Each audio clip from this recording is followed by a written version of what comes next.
ವಿದ್ಯಾರ್ಥಿಗಳೇ, ಈ ವಿಡಿಯೋದಲ್ಲಿ ನಾನು ಸೆಕೆಂಡ್ PUC ಇಂಗ್ಲೀಷ್ ಟೆಕ್ಸ್ಟ್ ಬುಕ್ನಲ್ಲಿ ಬರ್ತಕ್ಕಂಥ ಪ್ಯಾಬ್ಲೋ ನೆರೂಡಾ ಬರೆದಿರ್ತಕ್ಕಂಥ to the foot from its child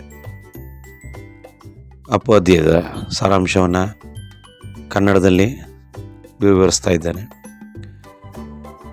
ಇದು ಶಾರ್ಟ್ ಸಮ್ಮರಿಯನ್ನು ತಿಳಿಸ್ತಾ ಇದ್ದೇನೆ. ಶಾರ್ಟ್ ಸಮ್ಮರಿ ಅಂದರೆ ಭಾಳ ಸಂಕ್ಷಿಪ್ತವಾಗಿದೆ. ಅಂದರೆ ಈ ಪರೀಕ್ಷೆ ಟೈಮಲ್ಲಿ ನೀವು ಇದನ್ನು ಓದ್ಕೊಂಡ್ರೆ ನೀವು ಪಾಯಿಂಟ್ಸ್ಗಳು ನೆನಪಿರ್ತವೆ. To the foot from its child ಅಂತಕ್ಕಂಥ ಟೈಟ್ಲೈನ್ ಇದೆ. ಅಂದರೆ ಮಗುವಿನಿಂದ ಅದರ ಪಾದದವರೆಗೆ ಅಂತ. ಇದು ಒಂದು ಫಿಲಾಸಾಫಿಕಲ್ ಪೊಯಮ್. ಇದು ಈ ಪದ್ಯದ ಸಾರಾಂಶ ಶಾರ್ಟ್ ಸಮ್ಮರಿ ಈ ರೀತಿ ಇದೆ. This poem is about the journey of life. ಅಂದರೆ ಈ ಪದ್ಯ ಜರ್ನಿ ಆಫ್ ಲೈಫ್ ಅಂದರೆ ಜೀವನದ ಪ್ರಯಾಣ. ಜೀವನ ಅಂತಕ್ಕಂಥದ್ದು ಒಂದು ಪ್ರಯಾಣ ಇದ್ದಾಗೆ ಅದರ ಬಗ್ಗೆ ಈ ಪದ್ಯ ಬೆಳಕು ಚೆಲ್ತದೆ. ಅಂದರೆ ಜೀವನದಲ್ಲಿ ಯಾವ್ಯಾವ ಸ್ಟೇಜಸ್ ಬರ್ತಾವಲ್ಲ, ಇನ್ಫ್ಯಾನ್ಸಿ ಅಂದರೆ ಶೈಶವಾವಸ್ಥೆ, ಚೈಲ್ಡ್ಹುಡ್ ಬಾಲ್ಯಾವಸ್ಥೆ, ಅಡಲ್ಟ್ಹುಡ್ಡು, ಆಮೇಲೆ ಓಲ್ಡ್ ಏಜ್, ಈ ರೀತಿಯ ಬೇರೆ ಬೇರೆ ಹಂತಗಳಲ್ಲಿ ಮನುಷ್ಯನ ಜೀವನ ಸಾಗ್ತದೆ.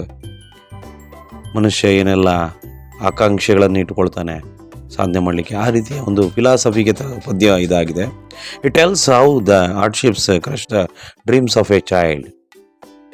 ಈ ಪದ್ಯ ಏನು ಹೇಳ್ತದೆ ಅಂದರೆ, ಈ ಕಷ್ಟಗಳು, ಅಡಚಣೆಗಳು ಪ್ರತಿಯೊಬ್ಬ ಮಗುವಿನ ಕನಸುಗಳನ್ನು ಈಡೇರಿಸ್ಕೊಳ್ತಕ್ಕಂಥ ಒಂದು ಹಾದಿಯಲ್ಲಿ ಅಡ್ಡ ಬರ್ತವೆ ಅಂತಕ್ಕಂಥದ್ದು.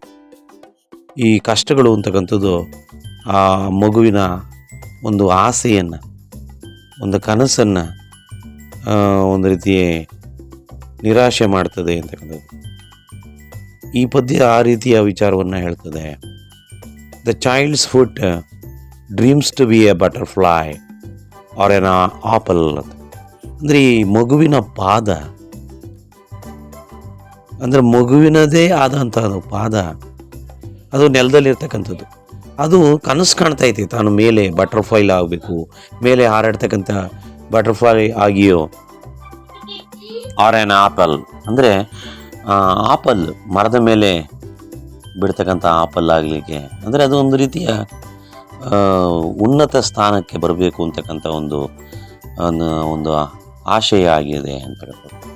The hardships of life make it live in the shoe or and feel like a blind man. ಈ ಕಷ್ಟಕೋಟಗಳು ಏನಿದ್ದಾವೆ ಜೀವನದಲ್ಲಿರ್ತಕ್ಕಂಥ ಕಷ್ಟಗಳು, ಈ ಕಷ್ಟಕೋಟಗಳು ಆ ಒಂದು ಏನಿದೆ ಈ ಪಾದವನ್ನು ಶೂ ಒಳಗೆ ಬಂದಿ ಮಾಡಿಬಿಡ್ತದೆ. ಅಂದರೆ ಈ ಪಾದಕ್ಕೆ ಆಯಾಸ ಆದಾಗ ಅದಕ್ಕೆ ಅನಿವಾರ್ಯ ಆಗಿಬಿಡ್ತದೆ ಶೂ ಅಂತಕ್ಕಂಥದ್ದು. And feel like a blind man ಅಂದರೆ ಒತ್ತಡದ ಮೂಲಕ ಅದು ಶೂ ಒಳಗೆ ಸೇರ್ಕೊಳ್ತಕ್ಕಂಥದ್ದು ಒಂದು ರೀತಿಯ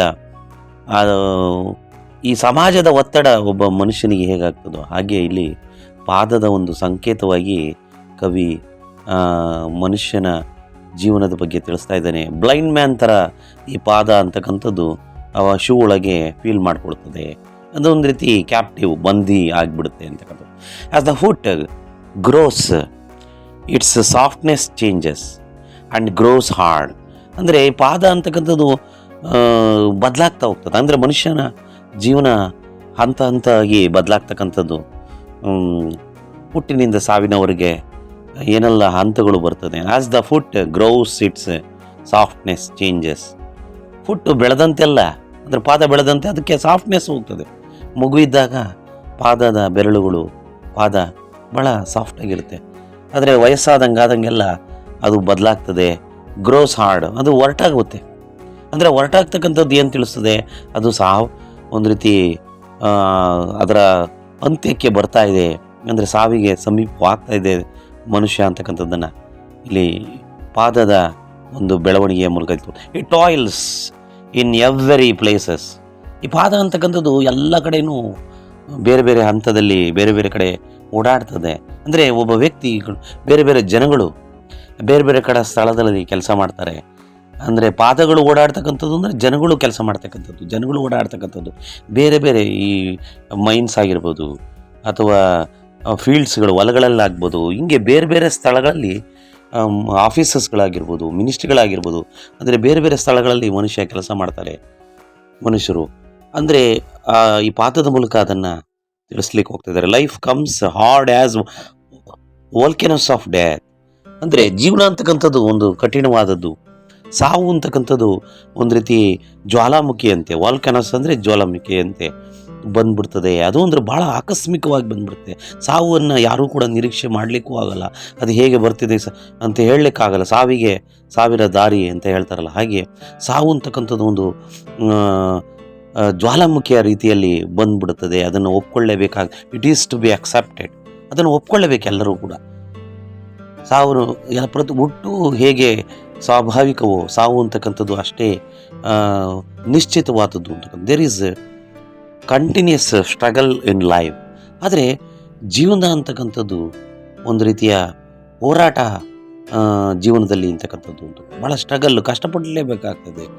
ಅದು ಮುಂದುವರಿತಾನೆ ಹೋಗ್ತದೆ ಜೀವನದಲ್ಲಿ. There is no time for rest or to leave love ಅಂತ. ಅಂದರೆ ಭಾಳಷ್ಟು ಕಷ್ಟಪಡ್ತಾ ಇರ್ತಾರೆ ಜನಗಳು.